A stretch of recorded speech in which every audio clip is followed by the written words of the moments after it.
प्रेम के रिश्ते को नासमझी के कारण टूटकर ना बिखरने दें। यही है दोस्तों मेरे आज के वीडियो का टॉपिक। परिवार के किसी सदस्य के साथ, जीवन साथी के साथ, किसी अच्छे मित्र के साथ आपका रिश्ता टूटने की तरफ बढ़ने लगा है। आप चौकन्ने हो जाते हैं, आप उसे टूटने नहीं देना चाहते हैं, फिर भी परिस्थितियों के कारण, घटनाओं के कारण रिश्ता टूटने की तरफ लगातार बढ़ता जा रहा है। आप क्या करें? सबसे पहला महत्वपूर्ण पॉइंट होगा, एक दूसरे के ऊपर आरोप लगाना आज से, अभी से ही बंद करें। ये सच है कि अगर रिश्ता बिगड़ना शुरू हुआ था तो अतीत की यादें हैं, अतीत की घटनाएं हैं जिन्होंने दिल को दुखाया है, दिल के ऊपर जख्म पैदा किए हैं। लेकिन अगर रिश्ते को सुधारना है तो उन जख्मों का भरना जरूरी है।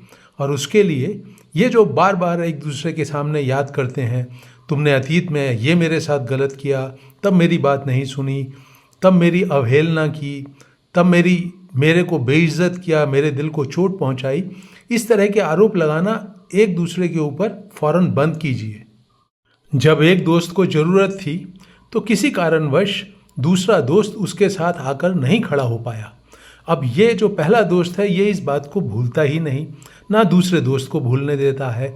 जब भी उसे मौका मिलता है वो उन यादों को ताज़ा करके हमेशा एक शिकायत करता है कड़वे स्वर में कि मुझे तुम्हारे ऊपर कोई भरोसा नहीं है, तुम उन दोस्तों में से नहीं हो जो वक्त के टाइम में गारंटी के साथ मेरे साथ आकर खड़े होंगे। ये ऐसा है, सच्चाई नहीं है। दूसरा दोस्त आता है उसकी सहायता के लिए ज़रूरत पड़ने पर, अभी भी आ रहा है, लेकिन ये पहला दोस्त उस घटना को ना खुद भूलता है ना भूलने देता है। अब आप ही बताइए, इस घटना को बार बार दोहराने का कोई फ़ायदा है? नुकसान बहुत बड़ा है, फ़ायदा कुछ भी नहीं। ऐसी ही कुछ बात भाई बहनों के बीच में घट सकती है, माता पिता और संतान के बीच में घट सकती है। एक पार्टी भूलने नहीं देना चाहती, दूसरी पार्टी जो है वो उस बात की याद दिलाने के कारण मन खिन्न रहता है, गुस्से से भरा रहता है, चिढ़ से भरा रहता है। तो दोस्तों, आप भी अगर अपने किसी करीबी रिश्ते को बिगड़ने से बचाना चाहते हैं, टूटने से बचाना चाहते हैं, तो इस तरह के आरोप प्रत्यारोप आपस में बात करके उनको फिर कभी ना दोहराने का एक मजबूत संकल्प दोनों पार्टियां अपने अपने दिलों में लें।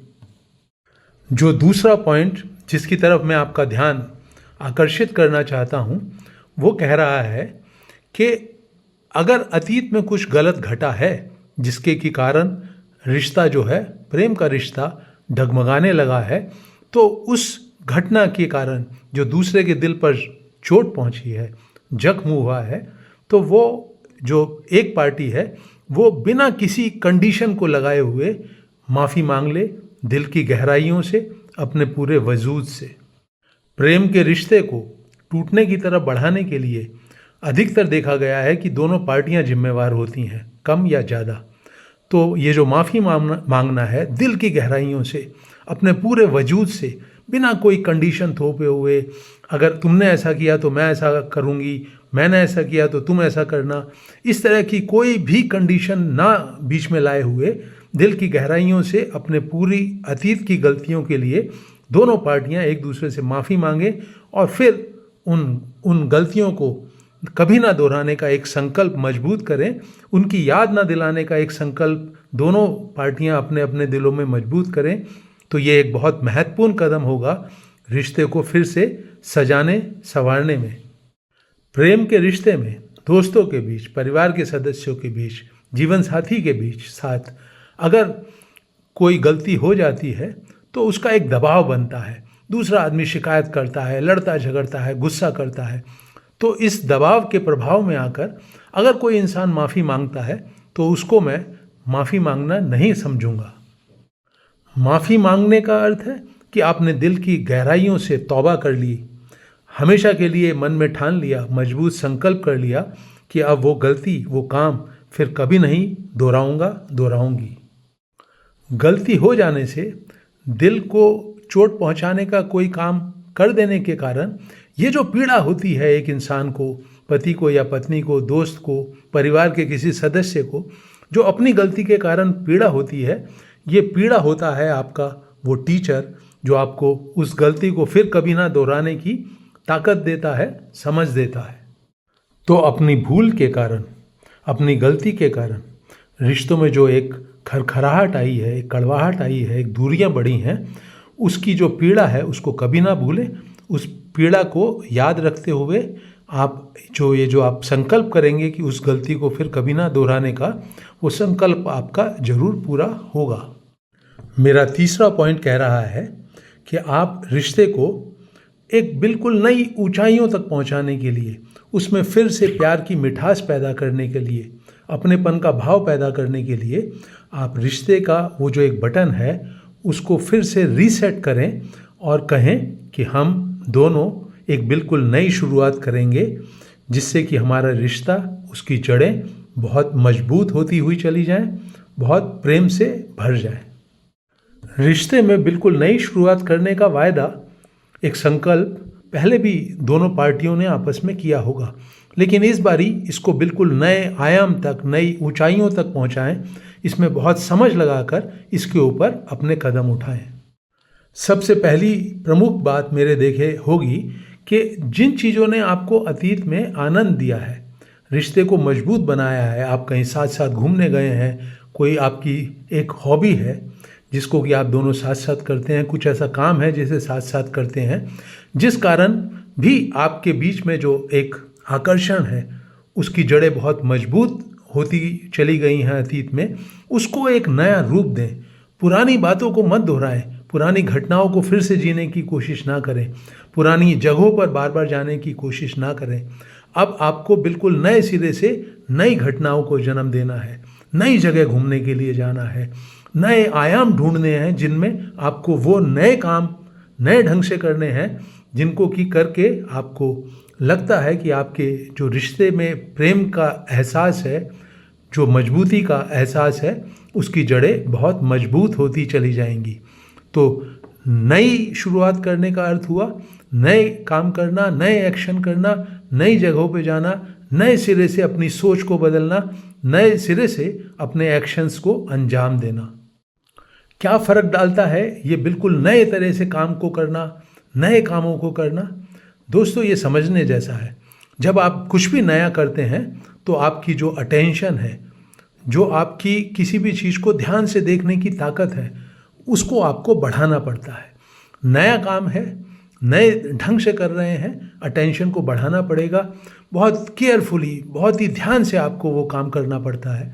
और जब आप किसी भी चीज़ में अटेंशन जोड़ देते हैं, अपनी दिलचस्पी जोड़ देते हैं, अपना ध्यान जोड़ देते हैं, तो वो काम बहुत आपको खुशी देता है, आनंद का एहसास कराता है।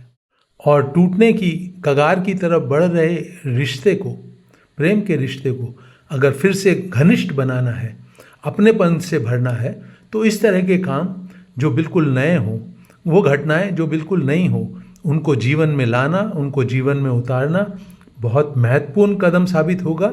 आपस में प्यार की मिठास बनाने का, अपनेपन का एहसास बढ़ाने का।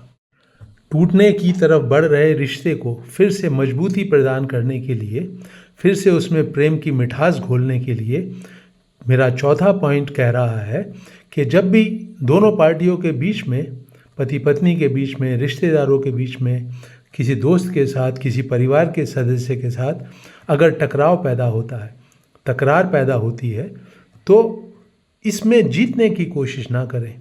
टकराव पैदा हो रहा है, ये ज़रूरी नहीं कि आप हर बारी जीतें। जो भी वाद विवाद हो रहा है, जो भी आर्गूमेंट्स चल रहे हैं, उसमें जीतना ज़रूरी नहीं होता है मित्रों। अपनी बात सदा ऊंची रखने की भयंकर भूल ना करें। सबसे अच्छी बात तो यही होगी कि तकरार और टकराव पैदा ही ना हो दोनों पार्टियों के बीच में। पर अगर कभी कभी एक दूसरे के साथ उलझने की कोई स्थिति पैदा हो जाती है, तो बहुत शांत मन से, प्यार से आपस में बैठकर उसके ऊपर चर्चा करें, बात करें। अपने आर्गुमेंट्स के द्वारा, अपनी दलीलों के द्वारा अपनी बात को ऊंचा रखने की प्रयास जो आप करेंगे, वो दूसरे की जो उसका अहम है उसको चोट पहुंचाएगा। अगर आपकी बात सही होगी तो भी वो अपनी आंखों में जो शर्मिंदगी का एहसास देखेगा, वो जो दिल में एक सकुचाहट महसूस करेगा, वो आपके रिश्ते के लिए बिल्कुल भी ठीक नहीं है। वहाँ पर वो जो प्यार की गर्माहट होती है रिश्तों के बीच में, वो चोट खाती है, जख्मी हो जाती है। तो अपनी वाक्पटुता के कारण, अपनी दलीलों के कारण, अपनी जो आपकी इंटेलिजेंस है, समझदारी है, उसके कारण हर जहाँ पर भी टकराव हो रहा है वहाँ पर जीतने की कोशिश बहुत नासमझी भरी है। इस बात को समझकर हमेशा जीतने की कोशिश बिल्कुल त्याग दें।